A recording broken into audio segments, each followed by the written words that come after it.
Hi, எப்படி இருக்கீங்க? நான் நல்லா இருக்கேன். நீங்களும் நல்லா இருக்கணும். God words. நான் மன்றாடினேன், ஞானம் எனக்கு கொடுக்கப்பட்டது. நான் இறைவனை வேண்டினேன், ஞானத்தின் ஆவி என் மீது பொழியப்பட்டது. செங்கோலுக்கும் அரியணைக்கும் மேலாக அதை விரும்பி தேர்ந்தேன். அதனோடு ஒப்பிடும்போது செல்வம் ஒன்றுமே இல்லை என்று உணர்ந்தேன். விலையுயர்ந்த மாணிக்கக் கல்லும் அதற்கு ஈடில்லை. அதனோடு ஒப்பிடும்போது பொன்னெல்லாம் சிறிதளவே, மணலுக்கே நிகர். அதற்கு முன் வெள்ளியும் களிமண்ணாகவே கருதப்படும். உடல் நலத்திற்கும் அழகிற்கும் மேலாக அதன் மீது அன்பு கொண்டேன். ஒளிக்கு மாற்றாக அதை தேர்ந்தெடுத்தேன், ஏனெனில் அதன் சுடரொளி என்றும் மங்காது. ஞானத்தோடு எல்லா நலன்களும் என்னிடம் வந்து சேர்ந்தன.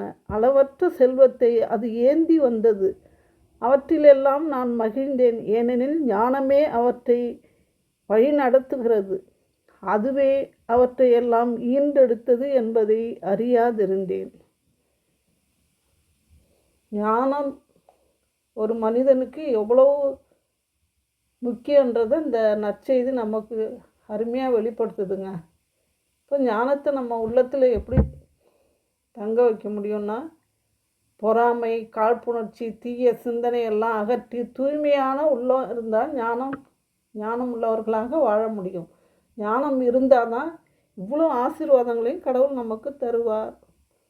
ஞானத்துக்காக மன்றாடுவோமா? ஞானத்தின் ஊற்றே எம் இறைவா, நாங்கள் பொறாமை என்னும் காழ்ப்புணர்ச்சி, தீய சிந்தனைகளை அகற்றி ஞானத்தோடு தோழமை கொண்டு வாழ இறைவா உம்மை மன்றாடுகிறோம். ஆமேன்.